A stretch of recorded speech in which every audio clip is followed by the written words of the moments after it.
Halo, Assalamualaikum warahmatullahi wabarakatuh.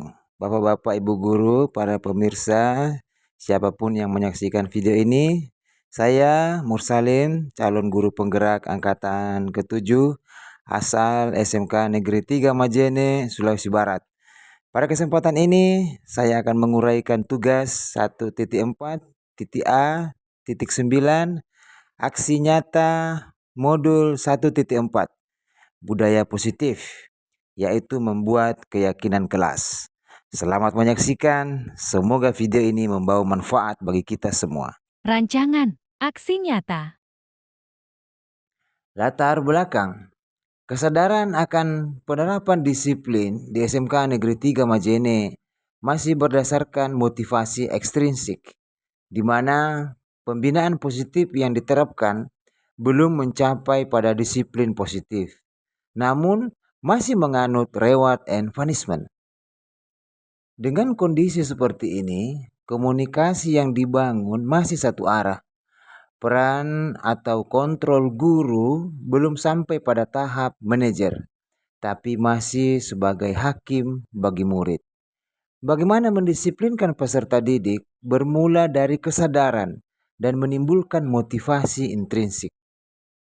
Yang diharapkan adalah bagaimana disiplin dan budaya positif yang sudah ada dan menonjol di lingkungan sekolah dapat tumbuh dan berkembang menjadi motivasi intrinsik pada semua warga sekolah.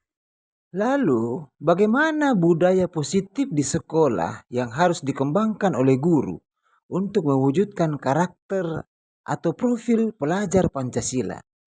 Serta bagaimana efektivitas komunikasi dua arah yang diciptakan dapat membantu menumbuhkan kesadaran murid agar menjadi pribadi yang berempati dan berbudaya disiplin positif. Tujuan dari aksi nyata modul 1.4 budaya positif membuat keyakinan kelas ini adalah agar budaya positif di sekolah menjadi keyakinan kelas untuk dijalankan bersama dalam waktu yang ditentukan. Kebiasaan budaya positif ini agar membudaya, sehingga terbentuk nilai-nilai karakter yang diharapkan bersama dalam menjalankannya, sehingga nantinya mereka akan menemukan arti diri dari kepribadian sesuai yang mereka harapkan. Tolak ukur. Tolak ukur dari keberhasilan tindakan aksi nyata ini adalah terbentuknya keyakinan kelas. Lini masa yang akan saya lakukan. Yang pertama adalah sebelum membuat keyakinan kelas, materi budaya positif pada modul 1.4 ini saya sosialisasikan dahulu kepada Bapak Kepala Sekolah, juga kepada rekan sejawat dan warga sekolah lainnya.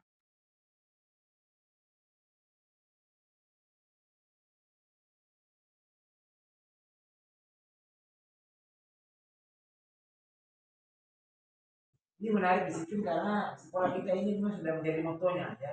Disiplin, cerdas, jujur, berani dan bertanggung jawab. Jadi poin disiplin ini memang poin yang pertama ya, sehingga ini mesti kita mengadakan refleksi apakah penerapan disiplin selama ini di sekolah sudah efektif atau belum. Ini pertanyaan ya. Dengan teknik-teknik kita selama ini apakah itu sudah efektif ya. Kemudian apakah masih perlu kita tinjau kembali penerapan disiplin yang kita terapkan selama ini dengan metode kita masing-masing ya, apakah itu kita perlu tinjau kembali. Kemudian apa sesungguhnya arti dari disiplin itu? Ini nanti ada filosofi dari Bapak pendidikan kita ngajar di Lontara, nanti akan dia ada beberapa pendapat beliau akan saya tampilkan di sini berkenaan dengan disiplin. Kemudian kaitannya disiplin dengan nilai-nilai kebajikan. Nah ini masih pertanyaan untuk diri kita sendiri. Bagaimana kita berperilaku dalam mempertahankan kedisiplinan kita itu? Bagaimana kita berperilaku? Mengapa kita melakukan sesuatu itu?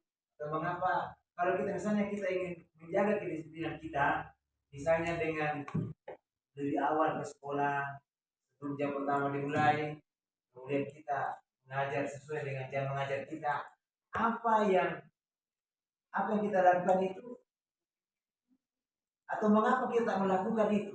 Apakah karena ada motivasi, karena untuk mendapatkan penghargaan kah? Atau untuk diakui keberadaannya sebagai guru kah? Atau untuk mendapatkan upah kah? Atau ingin mendapatkan senyuman atau acungan jempol dari pimpinan kan? Ya. Ya. Apakah kita melakukan sesuatu karena ada dorongan dari lingkungan? Kita ini semua ya. Jadi kita melakukan sesuatu itu banyak faktornya. Ya. Jadi ini kita berbicara faktor eksternal semua ini. Faktor eksternal semua. Ya.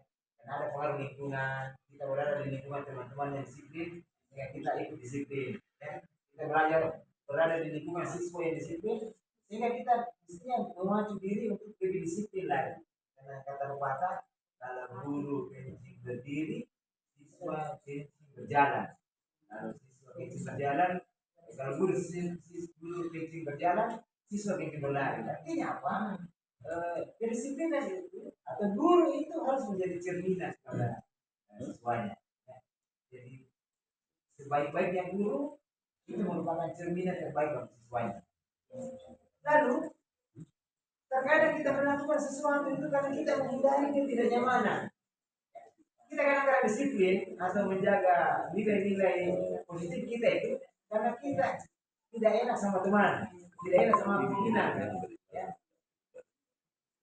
Tidak enak sama siswa, ya. Jadi menghindari ketidaknyamanan. Itu juga masih termasuk faktor eksternal. Atau begitu juga, pernahkah kita melakukan sesuatu untuk mendapatkan senyuman? Iya. Itu juga ya. Ada orang yang mendapat disiplin itu untuk targetnya untuk mendapatkan hadiah, ya. Atau untuk mendapatkan uang, atau banyak lagi niat-niat yang lain. Ya.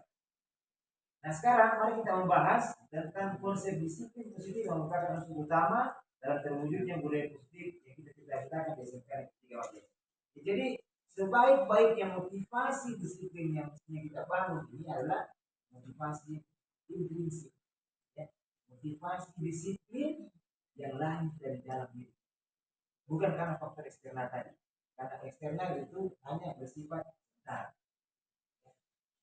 Kalau dari dalam itu akan menciptakan kedisiplinan yang permanen. Mohon maaf ya, ada motto yang diajarkan oleh kakak kami SMK juga, dia mengatakan bahwa sekolah itu deh, kalau sekolah tidak ada, kamu harus ada. Jadi bu, jangan dibalik. Kalau kepala sekolah tidak ada, kamu masa bodoh. Itu dibalik. Ya. Jadi kakak kami ini mengatakan bahwa kalau kepala sekolah tidak ada di sekolah, kamu harus ada. Artinya apa? Kamu harus bisa membackup sekolah. Jika ada sesuatu hal yang terjadi, ada yang datang mencari kepala sekolah, kamu harus berdiri di depan bahwa sekolah lagi ada kepentingan, ada kegiatan di luar, dan kita harus hadir. Kita harus hadir. Itu menciptakan kedisiplinan dari dalam diri. Nah, kita lihat makna kata disiplin. Jadi kata disiplin ini yang terlintas di pikiran kebanyakan orang adalah tata tertib. Ketika kita mendengar kata disiplin itu seolah-olah tata tertib atau peraturan, ya, atau kepatuhan pada peraturan. Disiplin. Lalu kata disiplin juga sering dihubungkan dengan hukuman. Padahal itu sesungguhnya berbeda. Ya, kedisiplinan, menegakkan kedisiplinan dengan hukuman pada prinsipnya itu berbeda. Karena belajar tentang disiplin positif tidak harus dengan hukuman. Ini seperti yang disampaikan kawan di dunia ini, ya. Bahwa menegakkan kedisiplinan itu tidak mesti dengan kekerasan, hukuman. Justru itu adalah salah satu alternatif terakhir. Kadang-kadang itu kalau kita memakai hukuman, itu alternatif terakhir sekali dan kalau bisa jangan digunakan.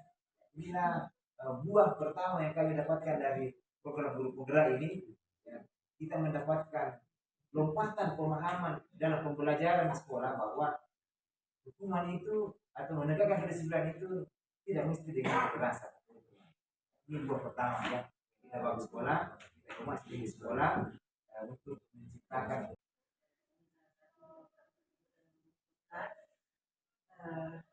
dengan adanya pendidikan guru penggerak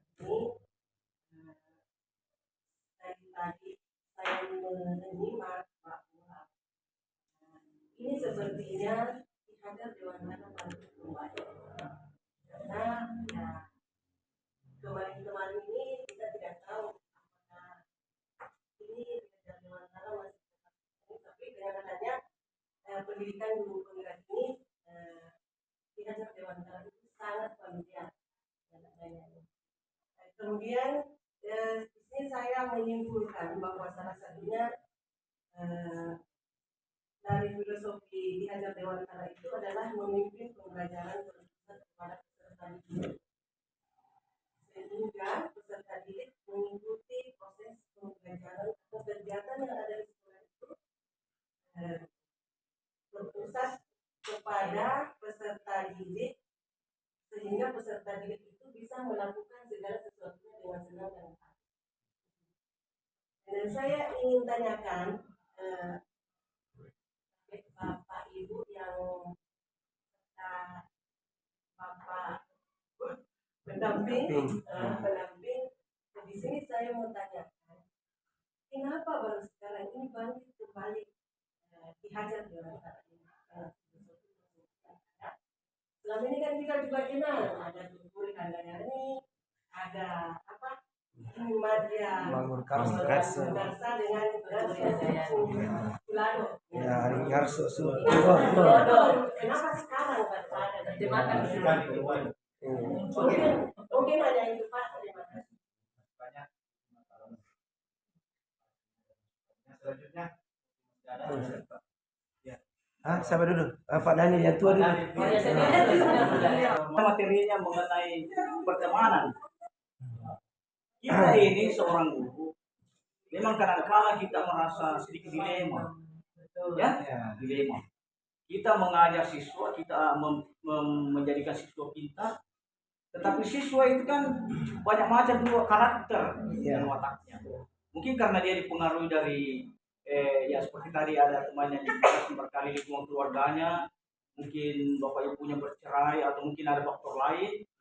Nah itu sehingga artinya perilakunya memang bagaimana ya, artinya tidak bisa berubah, dia nakal lah begitu. Kemudian pernah juga saya pelajari kalau kita mau berteman, ya memang bagus juga kita berteman kepada siswa. Tapi kadang-kala kalau pertemanan kita dan nilai siswa terlalu kita terlalu baik sama siswa, kadang-kala tambah dipotong-potong. Iya. Kasus juga ini. Karena sebenarnya kita tujuannya bagus. Kita mau pendekatan bagaimana ini cari solusinya. Justru dia itu istilahnya orang dikasih hati mau jantung. Iya. Aduh, potong-potong. Jadi kira-kira bagaimana triknya ini? Bagaimana triknya ini? Solusinya yang bisa kita gunakan. Ya, itu saja pertanyaan. Selanjutnya kami persilakan. Ya, di pemaparannya bahwa ada 5 karakter. Kami sebagai seorang posisi kontrol sebagai seorang guru. Dan yang paling jelek kalau saya lihat tadi itu yang tipe penghukum. Ya. Kalau saya sebenarnya bukan penghukum, kami guru di sini bukan sebenarnya tipe penghukum, tapi aturan yang kami mau tegakkan. Sebenarnya perlu teman-teman mungkin pahami bahwa sekolah kita itu berbeda dengan mungkin sekolah umum pada umumnya. Sekolah yang lain pada umumnya seperti SMA dan lain. Kita kan dari seragamnya saja kan harusnya kan disiplin. Ya, mungkin bagi saya pertama Bapak Ibu yang CGP ini bisa mencari formula atau cara yang mungkin pendekatannya tadi humanis atau pendekatan yang seperti dianggap sebagai teman siswa itu, tapi penerapan disiplinnya itu bisa ditegakkan aturan tadi itu yang pertama. Kita di sini kan yang datang itu kita tidak tahu dari sekolah apa, seperti apa karakter peserta didik itu kan berbeda dari sistem mana ya, dengan berbagai macam karakter. Dan perlu dipahami bahwa kita pun guru di sini berbeda karakter semua, berbeda-beda juga. Supaya kita dapat formula yang bagus, apa yang Bapak Ibu tadi tampilkan ini ya sesuai, tapi aturan yang kita buat itu juga bisa ditegakkan, disiplin anak-anak itu tujuan kita itu. Bukan sebenarnya kekerasan kita mau tampilkan, tapi disiplin aturan tadi itu mau kenapa? Terutama bagi jurusan kami yang nautika, ya karakter di kapal itu harus keras, ya harus keras di kapal itu. Langsung saja untuk saya di sini kaitannya dengan materi pertama dengan kedua tadi. Iya. Kalau di materi pertama kalau tidak salah dengar ada tadi mengatakan bahwa dalam di rapor pendidikan tidak boleh lagi ada penentuan ranking. Iya. Tapi kalau saya pribadi saya kurang setuju dengan hasil Iya. itu. Kenapa? Karena ketika kita ya menentukan ranking di lapangan itu kan menjadi motivasi tersendiri bagi anak-anak. Terus itu dia salah satu bentuk pemenuhan kebutuhan penguasaan tadi, yaitu kebutuhan pengakuan atas kemampuan peserta didik. Jadi saya berpikir itu tetap perlu dicantumkan bahwa anak ini ranking sekian 1 dan 3 dan sekian. Assalamualaikum warahmatullahi wabarakatuh. Yang pertama saya ingin menjawab pertanyaan dari Matia tadi tentang yang apa yang saya dapatkan dari pendidikan guru penggerak. Mengapa itu mungkin ada wacana yang dengan ratingnya? Karena sampai sekarang juga saya masih pakai. Saya masih pakai sampai sekarang.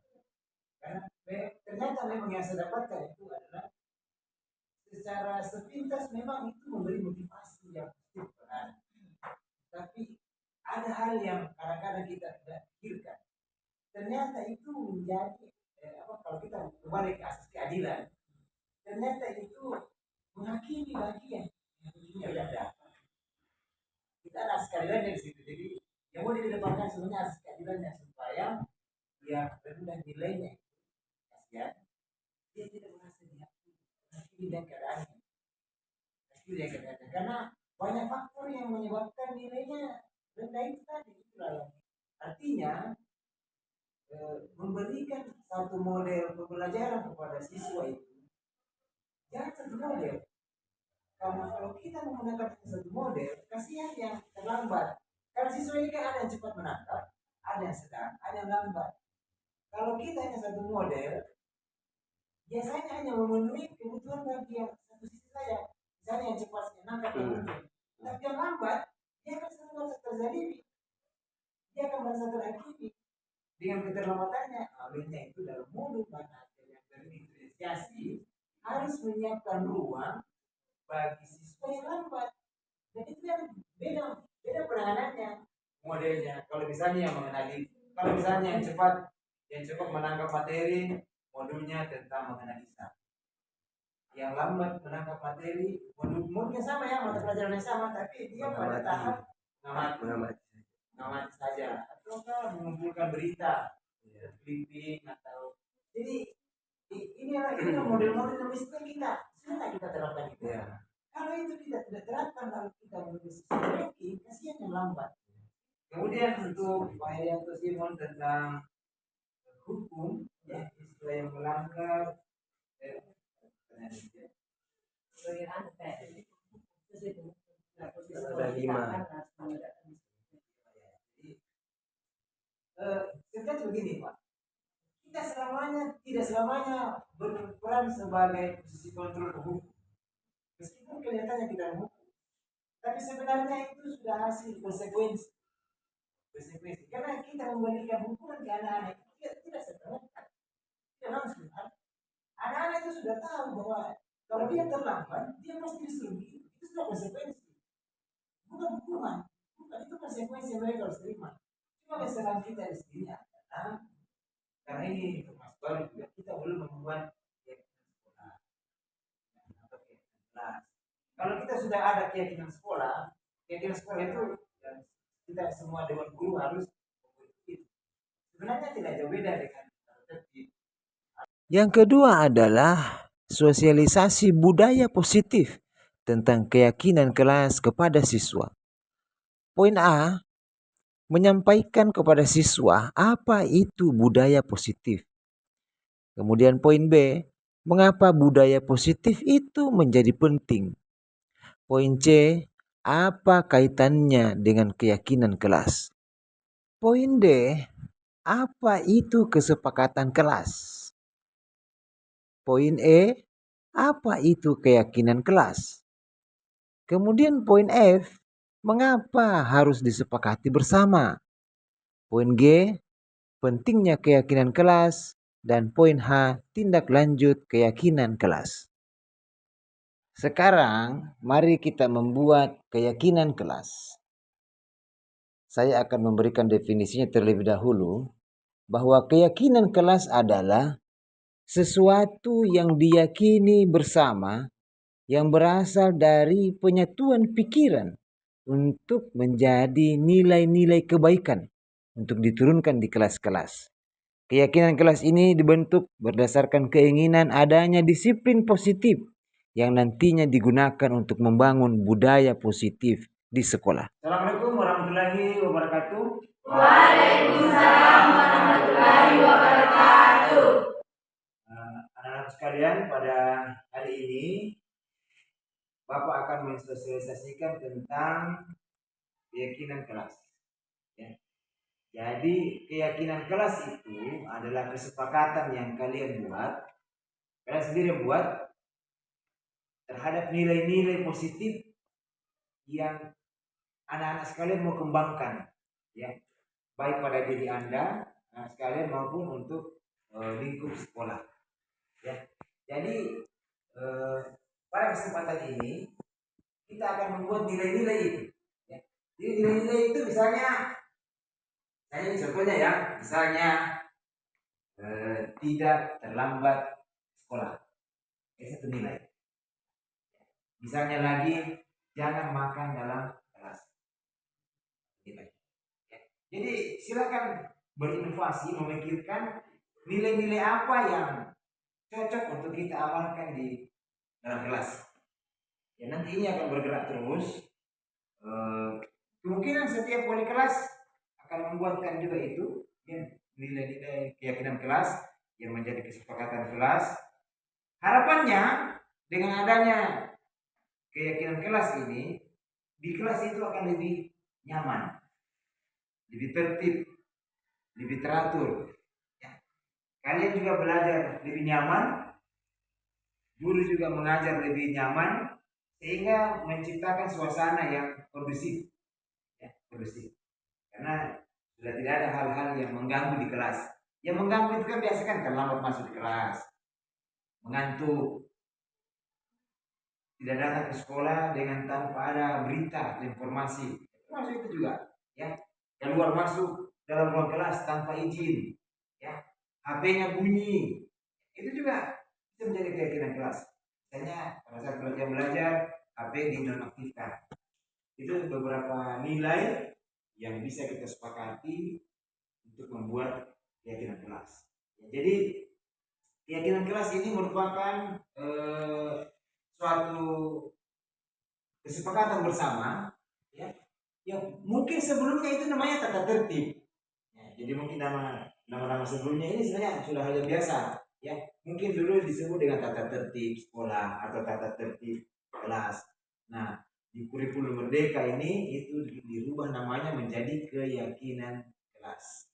Jadi keyakinan kelas itu adalah nilai-nilai yang kita sepakati untuk kita laksanakan, kita amalkan di dalam kelas kita supaya tercipta kelas yang nyaman. Itu intinya sebenarnya. Tercipta kelas yang nyaman, membahagiakan. Jadi kita belajar itu bahagia.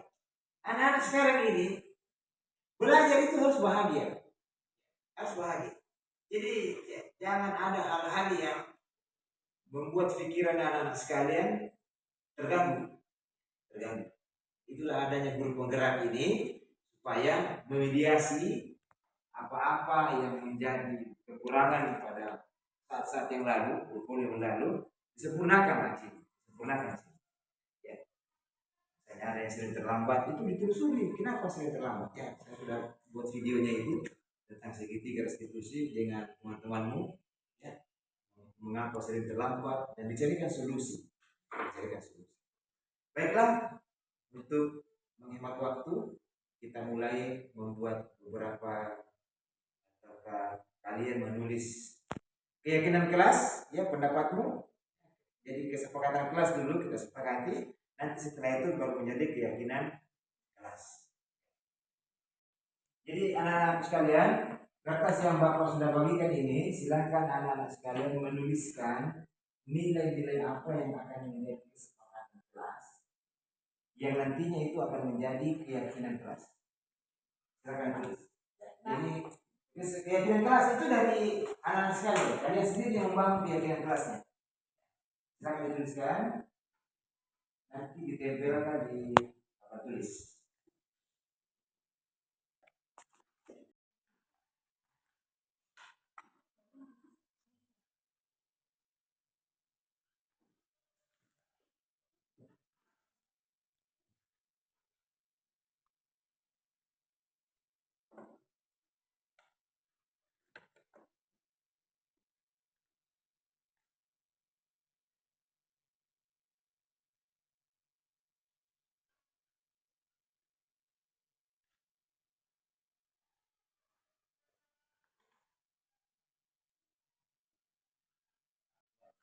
Bagi anak-anak yang sudah menuliskan nilai-nilainya, silakan ditempel di papan tulis.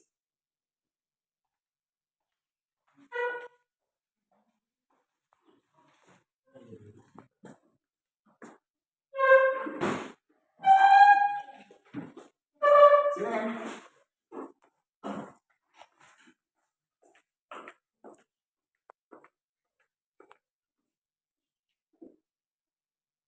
Ini terbalik.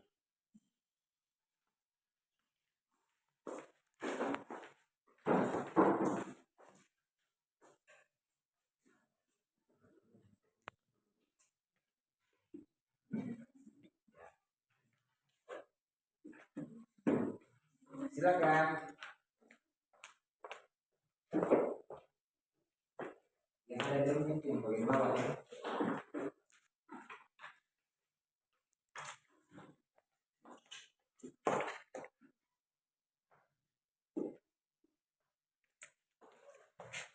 Lanjut.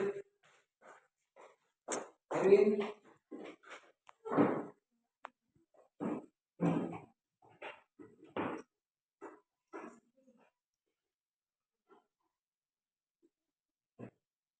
Lanjut.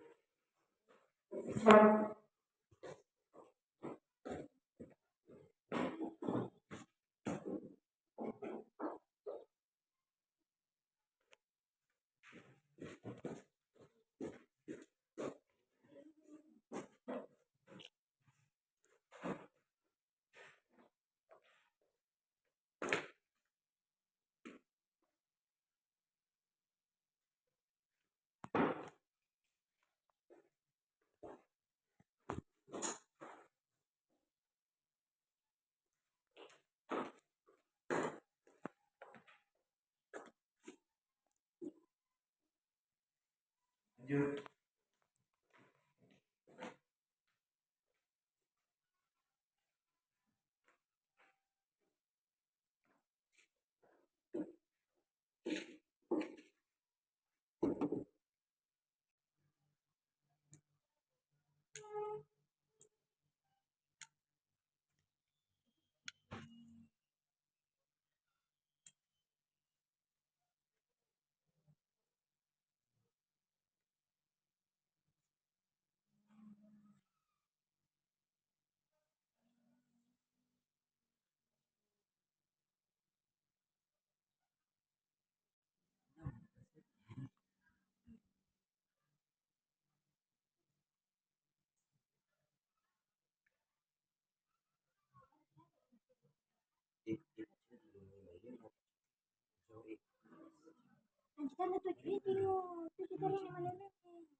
Keyakinan kelas 11 APHPI.